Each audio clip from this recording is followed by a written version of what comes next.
retomar. Vamos a continuar con el siguiente tema. Bueno, el siguiente punto. Seguimos con métodos para pensar mejor. El segundo punto. Busque sus aseveraciones sin prueba. ¿Qué significa esto? Ya en el camino de desarrollar la propia argumentación, debemos apoyar aseveraciones con pruebas adecuadas. ¿Qué quiere decir? Que debemos revisar de principio a fin la argumentación para asegurarnos de que todas las afirmaciones están fundadas sobre pruebas. Cuando nosotros hacemos una argumentación, normalmente aseguramos ciertas cosas. Ejemplo, ¿qué es una afirmación? Decir algo que consideramos que es correcto, que no hay ni negro ni blanco. Es esto. Entonces, cada una de las cosas que nosotros digamos o pensemos tiene que estar fundamentado por algo que sí exista, por algo que sí esté. Entonces, no podemos así afirmar cosas a lo menso. Tiene que comprobarse. Entonces, cada vez que pensemos, busquemos fundamentar las cosas, ¿ok? Y fundamentar no significa, ¿y por qué esto? Porque sí, no, porque sí no es una manera de fundamentar. Hay que buscar fuentes confiables, y repito, fuentes confiables, autores confiables, y no solo uno, varios que me puedan ayudar. Observaciones, investigaciones, libros, ideas que me puedan ayudar. Y vamos con el tercer punto, que es considerar pruebas alternativas. ¿Ok? ¿Por qué? Porque probablemente al momento de tener un pensamiento,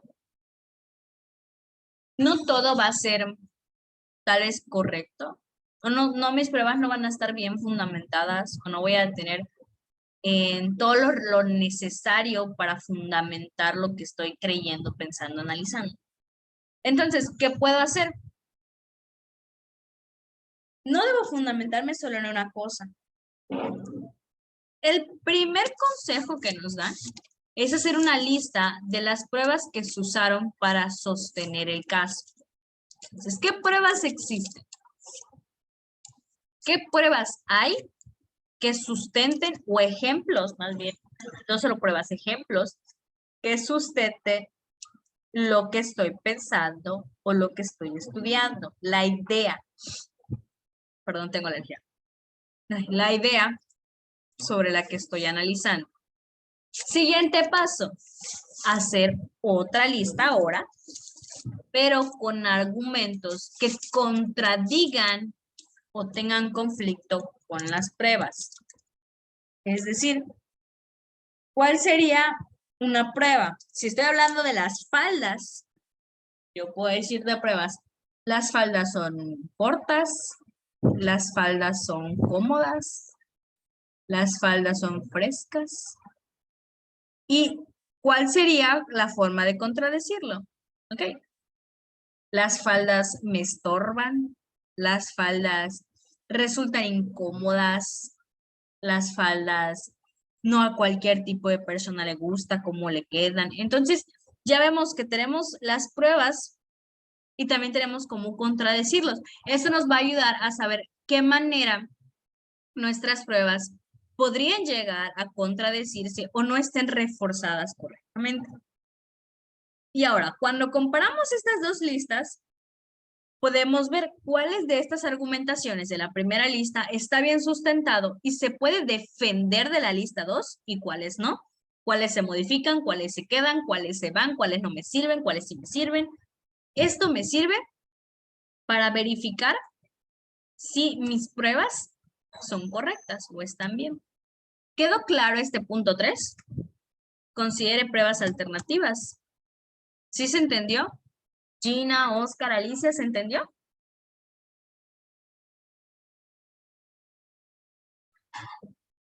Bueno, ¿Sí? Ok. Vamos con el punto número 4. Vamos a Maestra, observar. ¿es decir todo lo contrario de lo que vamos a expresar?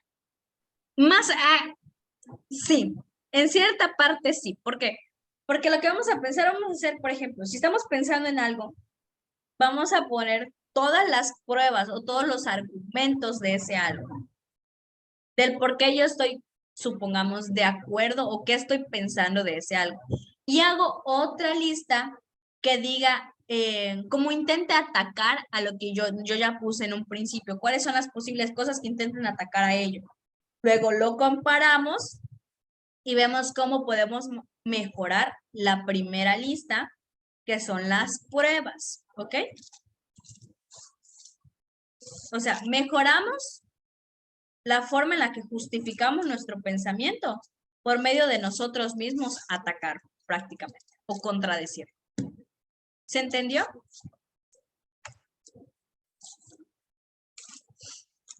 Bien, vamos con métodos para pensar mejor y es observar los ejemplos. Es muy frecuente que en una argumentación citemos ejemplos como apoyo de nuestro caso. Entonces, repetimos nuevamente lo que se mencionó hace un momento. Los ejemplos son muy importantes y sí, nos ayudan a comprender mejor muchos temas. Pero si nuestros ejemplos no son útiles, entonces no nos van a servir para nada, al contrario, nos van a estorbar. Pero para poder saber si esos ejemplos son útiles y no nos estorban, vamos a responder tal vez 3 preguntas. ¿Son ejemplos típicos? O sea, no me ayudan a pensar o razonar más, sino que son cualquier cosa. ¿Puede pensar ejemplos contrarios? ¿Sus ejemplos son demasiado extremosos o incluso inentendibles? Entonces, vamos a fijarnos de estas 3 preguntas, 1, 2, 3, para saber si nuestros ejemplos son completamente útiles o inútiles. No dejemos que ejemplos que pensamos que porque no pensamos otro tipo de ejemplo nos pueden servir, nos estorban.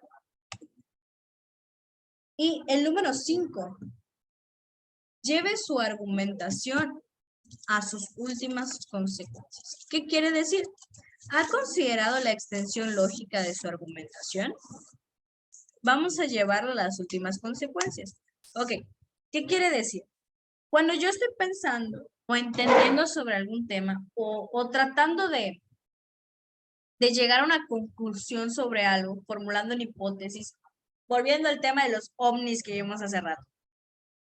Cuando yo estoy intentando decir que lo que vi o lo que vi un video que una señora vio algo volando, yo digo, es un ovni. Si yo intento decir, eso es un ovni, entonces, ¿qué vamos a hacer?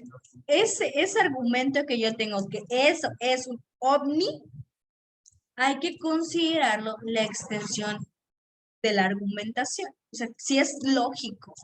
Vamos a pensar, si yo llego con esta argumentación con otra persona, ¿qué me puede decir esa persona? Me puede decir, tal vez un objeto que viste de lejos y estaba volando y salió volando, tal vez era un avión diferente, tal vez era un objeto que alguien estaba volando, tal vez era un aparato que no conoces, pero lo utilizan, no sé, en los científicos. Entonces, vamos a llevar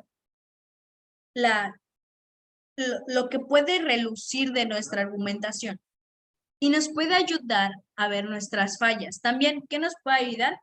El que nosotros digamos que es un ovni, si lo dejamos en el ejemplo. ¿Por qué es un ovni? ¿De dónde sale el ovni? Nosotros mismos preguntarnos, ¿no? Este ovni, ¿por qué es un ovni? ¿Qué es un ovni? ¿Qué hizo este ovni? ¿Por qué estaba aquí? Entonces, cuestionarnos tantas cosas y ver, bueno, es que esto no tiene sentido, entonces esto no tendría mucho sentido en mi argumentación. Bueno, esto tampoco tiene mucho sentido. Esto tiene mucho sentido, vamos a ahondar más en eso. Y así podemos encontrar las fallas que hay en nuestra lógica a nuestras respuestas o nuestros pensamientos sobre algún suceso. Y ahora vamos con el 6º punto. Evitar palabras y frases emocionales. ¿Qué quiere decir esto? Tiene mucho que ver con el juicio situaciones o conclusiones. Un ejemplo muy fácil. Estamos en una corte y llaman al acusado que se le está culpando, se está viendo si es culpable de un robo. Si nosotros utilizamos un término con esta persona, en lugar de decirle acusado, lo llamamos criminal, malhechor, ratero, y ni siquiera se ha dado la sentencia, estamos dejando que nuestros sentimientos y palabras emocionales interactúen en nuestros pensamientos. Nosotros no podemos decir que es un criminal sin antes haber escuchado la sentencia. Tal vez es inocente y nosotros ya lo llamamos criminal. Estamos dejando que nuestras emociones y sentimientos creen palabras ante alguna situación. Entonces, una argumentación debe atenderse a la relación que sea usted capaz de desarrollar entre los hechos confirmados. Lo que usted pone de manifiesto es como una pieza de la prueba sustenta a otra. Y de esta manera sustenta su teoría. ¿Okay? Entonces, no debemos usar palabras ni frases que puedan colocar o modificar los hechos. Si nosotros, en el ejemplo, le decimos criminal al que está acusado, ya estamos diciendo, esta persona es un criminal, es culpable. Y ni siquiera se ha dicho si es culpable. Estamos modificando el hecho y probablemente hasta modificar lo que pueden ser las consecuencias. Hay que tener mucho cuidado con la forma en la que nosotros pensamos y emitimos el juicio. Y por último, considere su tópico desde todos los ángulos posibles. Es muy común considerar una cuestión desde un punto de vista solamente las que residen al borde de una carretera están en aptitud de verla como algo que arruina su casa y su jardín. Ok. Pero para pensar con claridad, cada problema debe ser enfocado desde todos los ángulos posibles, de modo de evitar las deformaciones de un lado de visión. ¿Qué quiere decir esto? Supongamos, un ejemplo muy bueno es, ocurre un accidente. Y yo digo, era un coche rojo y un coche azul. Siempre chocan los coches rojos y azules. Yo digo, por lo que vi, el coche rojo se tuvo la culpa porque se saltó el alto.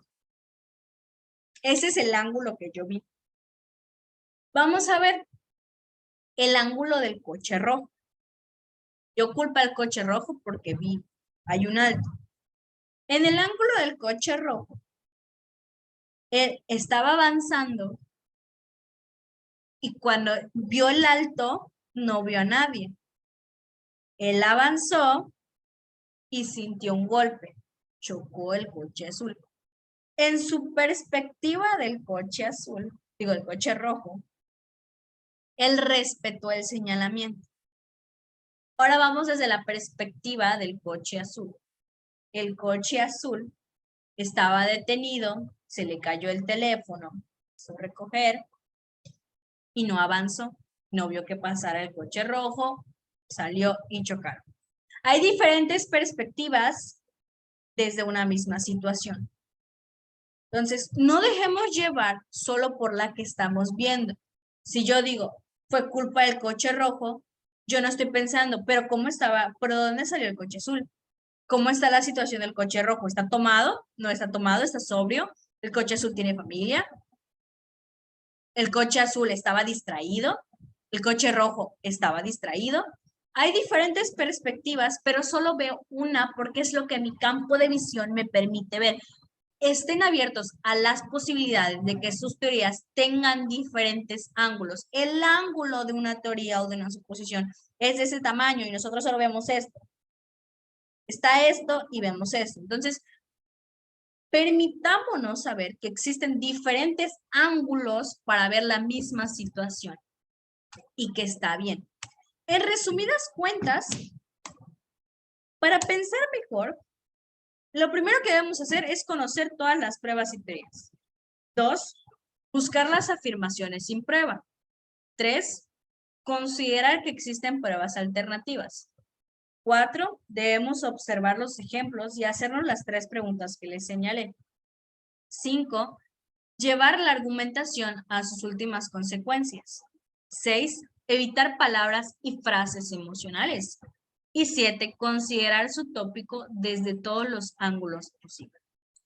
Vamos a dejar el tema hasta aquí. Ya solo nos faltan 2 temas para terminar todo. ¿Tienen alguna duda o pregunta sobre lo que se ha visto hasta el momento?